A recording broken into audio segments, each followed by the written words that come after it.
विशति परमात्मन् मादशान्मुग्धान्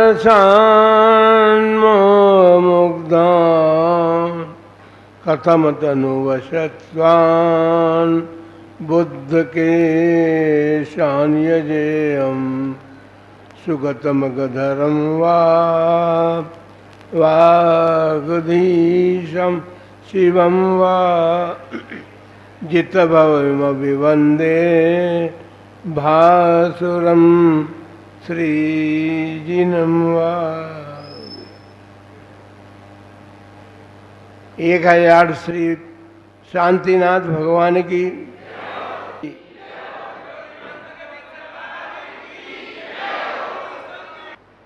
जब से टोक नगर में प्रवेश किया तब से मन बार बार ये कहता था कि पुरानी टोक में भी चलना चाहिए।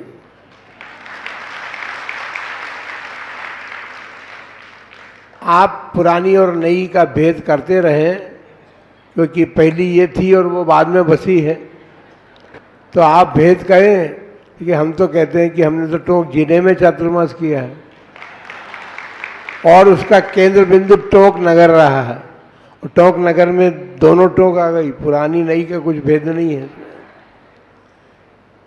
फिर एक बात और है, नई जो है कहावत प्रसिद्ध है कि नई 9 दिन वो पुरानी 100 दिन रहती है। जहाँ पर इतना बड़ा अतिशय हुआ है कि यहाँ भगवान पार्श्वनाथ आकाश मार्ग से आकर के विराजित हुए हैं। टोक नगर ही पूरा का पूरा अतिशय क्षेत्र इसलिए भी है कि यहाँ अनेकों अनेकों प्रतिमाएं भूमि से निकली हैं, वो नई टोक में विराजित हैं और यहाँ पर प्राचीन मंदिर हैं। इन 5 मंदिरों के दर्शन करके हमें आनंद तो था ही, लेकिन संघ में जो नए साधु उनको भी आनंद आया इस बात का, क्योंकि पहली बार वो 5 मंदिर के दर्शन कर रखे। बंधुओं, जिनालय तो पुण्य अर्जित करने के स्थान होते हैं। जिनेंद्र भगवान की प्रतिमा रहती अवश्य है, किंतु पंचकल्याण प्रतिष्ठा जिनकी हो जाती है उन प्रतिमाओं का अतिशय ही कुछ और होता है। आप लोग पंचकल्याण प्रतिष्ठा संपन्न करेंगे और ये जिनालय जो बना है, पहले तो ऐसा नहीं था, ये है ना। पहले जो जिनालय था उसको तो बिल्कुल आपने जमीन दोस्त कर दिया, उसको जेसीबी चला करके, है ना। तो अब आपने उसको ध्वस्त कर दिया भले ही, क्योंकि बहुत प्राचीनता को प्राप्त हो गया था, इसलिए नूतन जिनालय आपने निर्मित किया है। अभी कार्य बहुत बाकी है इसमें, क्योंकि अभी नवीनता तो दीवारें खड़ी होकर के आई है, लेकिन अभी तो इसमें बहुत सारी नवीनताएं आएंगी। तो फर्श लगेगा, दीवारों पर चित्र बनेंगे, पता नहीं क्या क्या नवीनता आप करेंगे इस मंदिर में। तो वो सब समय है आपके पास में, इतने समय में आप कर सकते हैं, ऐसी बात नहीं है। पंचकल्याण प्रतिष्ठा महोत्सव हमें कल्पना भी नहीं थी। हम 55 वर्ष पूर्व यहाँ पर आए थे, पर आचार्य पद नहीं था हमारे पास। हम बहुत छोटे थे, बालक थे, हम गुरुदेव के साथ में आए थे और गुरुदेव ने यहाँ कुछ दिन निवास भी किया था। ऐसा नहीं कि आए और चले गए जैसे हम आज जा रहे हैं, ऐसा नहीं किया था महाराज ने। यहाँ रहे भी थे और रह करके इन जिनालयों में संघ ने साधनाएं भी की हैं। तो ये जिनालय अब उस समय जैसे थे वैसे नहीं रहे, अब नवीनता को प्राप्त हो गए और ये नवीन जिनालय भी नवीन बन गया है। तो इसका पंचकल्याण प्रतिष्ठा महोत्सव आप सब संपन्न करेंगे। और आप लोग प्रार्थना करने आए थे कि महाराज आपके सानिध्य में ही पंचकल्याण प्रतिष्ठा होनी है। पंचकल्याण प्रतिष्ठा महोत्सव आप संपन्न करें। महिलाओं के मंडल इतने बन गए हैं कि पुरुषों के सामने बहुत कम, पुरुष के मंडल कम है। कोई बात नहीं, बहुत अच्छी बात है।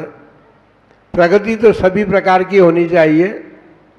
तो टोंक नगरवासी उस तारीख की प्रतीक्षा में है। नवंबर महीना आता है चातुर्मास पूर्ण होने के बाद, है ना, और नवंबर महीने के 7 नवंबर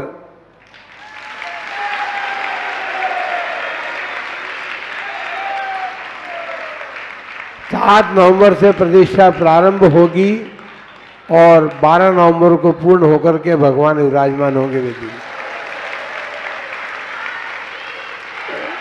जब तक आप सब लोग तैयारी कर लीजिए।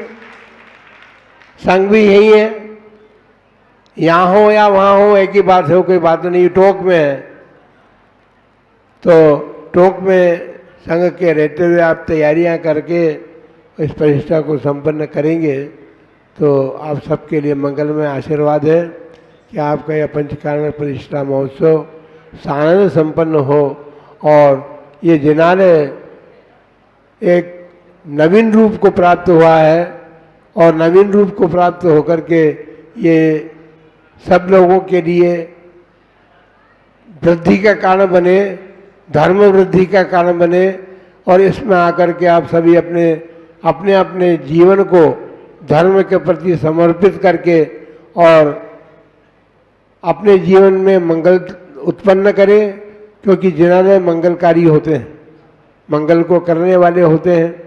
और जिन्हाने में यदि आप आते हैं, जैसा कि आज कुछ लोगों ने नियम भी लिए हैं, आगम के अनुसार हम जिन्हाने में भगवान का अभिषेक करेंगे। हम ये नहीं, हमको ध्यान नहीं है कि 55 वर्ष पहले इन जिन्हाने में क्या होता था, हम जानते नहीं हैं। लेकिन अब जब जिन्हाने में हम भी नए हैं, ये समझ लो, आपका जिन्हाना भी नवीन बन गया तो हम भी नवीन हैं, क्योंकि आचार्य नहीं थे ना उस समय। तो दीक्षा लेने के दूसरे वर्ष ही आए थे। 69 में दीक्षा ली थी, 70 में यहाँ चातुर्मास किया था और उस समय यहाँ आए थे। तो बच्चे ही थे बिल्कुल, दीक्षा तत्काल ही हुई थी। तो आप सभी के सानंद धर्म वृद्धि हो, आप मंगल में जीवन जिए और मंगल में जीवन जी करके और इन जिन्हानों के, देखिए टोंक में तो एक नसिया है, नई टोंक में और भी जिन्हाने वहाँ पर भी हैं और ये 5 जिन्हाने तो प्राचीन हैं। और इन प्राचीन जिन्हाने में यहाँ के निवासी, पुरानी टोंक के निवासी अभी कहना पड़ेगा क्योंकि नई टोंक है ना, इसलिए पुरानी टोंक के निवासी भाग्यशाली हैं कि उनको बहुत छोटी सी जगह में 5 जिन्हाने प्राप्त हैं।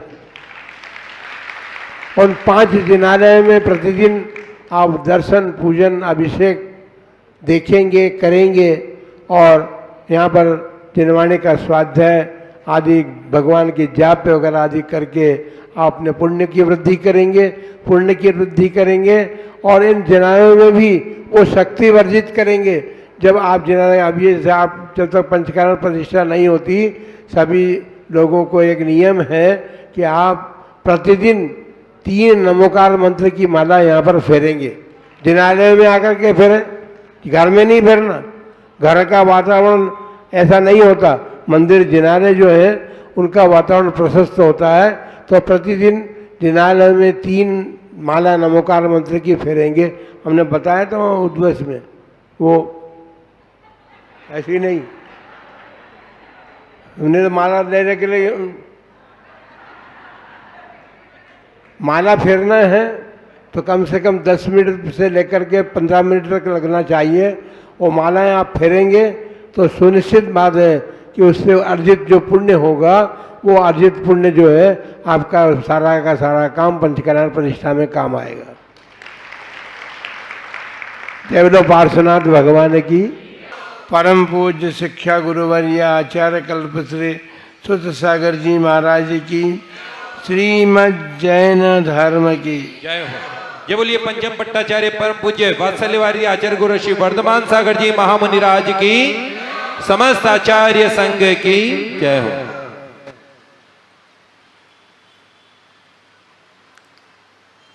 सोलह कारण महापर्व का अवसर है।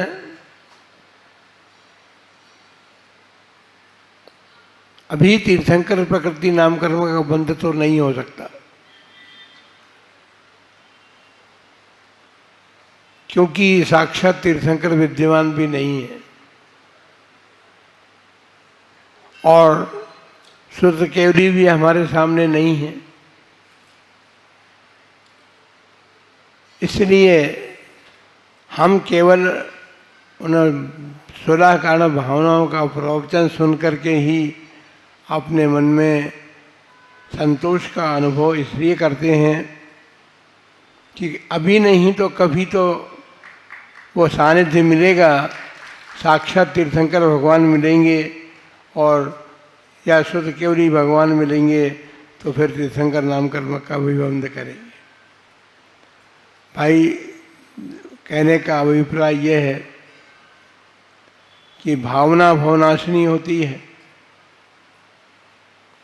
शास्त्रों में एक वाक्य आया है, भावना भवनाशिनी। भावना संसार का नाश करने में कारण बनती है, लेकिन वो भावना जो है वो भावों से बनती है। भावों का मतलब है अपने आत्मा के परिणामों को संभालना।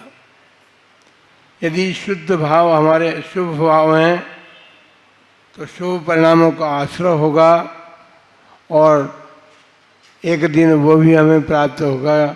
हम शुद्ध भावों को भा करके आत्म सिद्धि को प्राप्त कर लेंगे। इसलिए सम्यक दर्शन की बात अर्थात दृष्टि की निर्मलता की बात हमने कही थी। विनय संपन्नता की बात भी आपने सुनी है, लेकिन हमसे नहीं सुनी तो कोई बात नहीं, किन्हीं ने तो सुनाई है विनय संपन्नता की बात। और विनय संपन्नता शब्द लगाया उसके साथ। संपन्नता अपने आप में बड़ा महत्वपूर्ण शब्द है। धन से संपन्न, ज्ञान से संपन्न,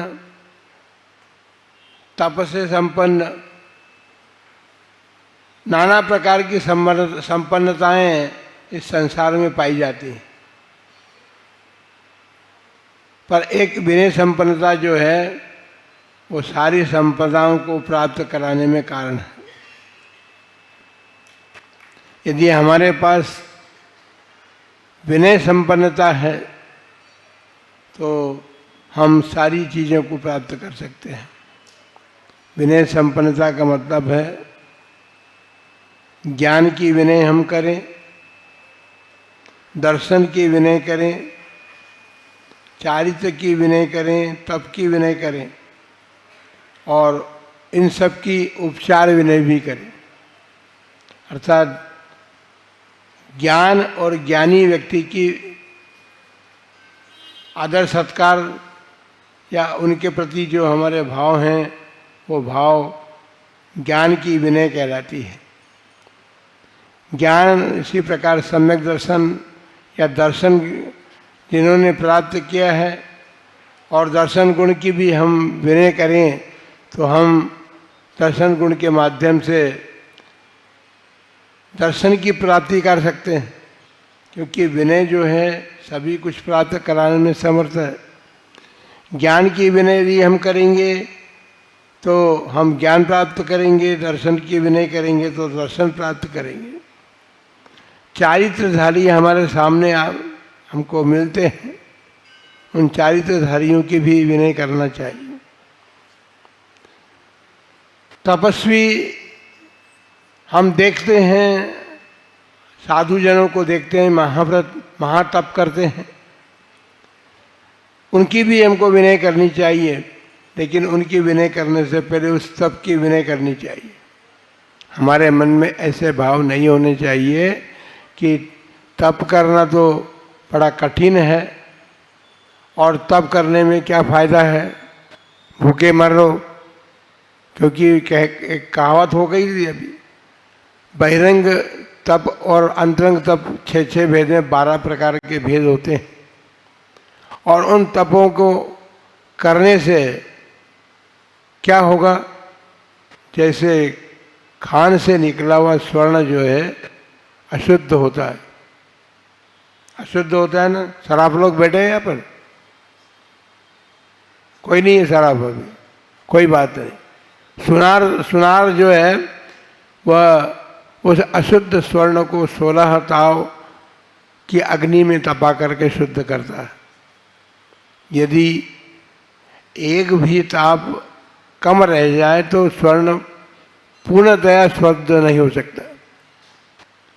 उसी प्रकार से हमारी आत्मा जो है अनादिकाल से संसार में पड़ी हुई भटक रही है।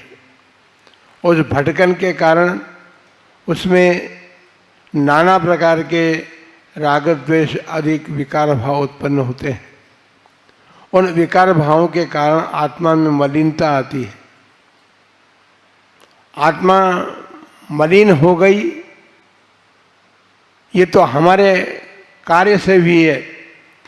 और जन्म से कोई ऐसा नहीं सोच सकता कि मैं रागी द्वेषी नहीं बनूं, ऐसा होता नहीं है।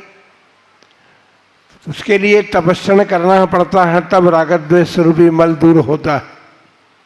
जिस प्रकार से किट्ट कालिमा से युक्त स्वर्ण को 16 ताव अग्नि में तपा करके शुद्ध किया जाता है, उसी प्रकार आत्मा की मलिनता जो है उसको दूर करने के लिए भी हमें तप रूपी अग्नि में तपना पड़ेगा।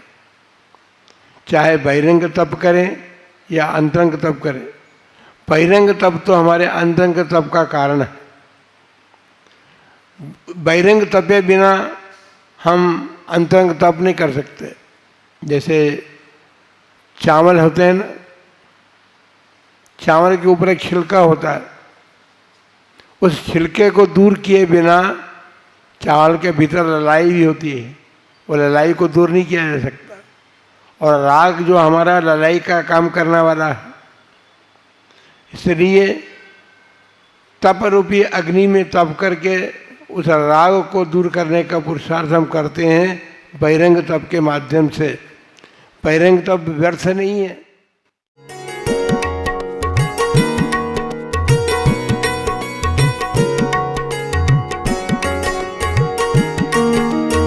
जयपुर की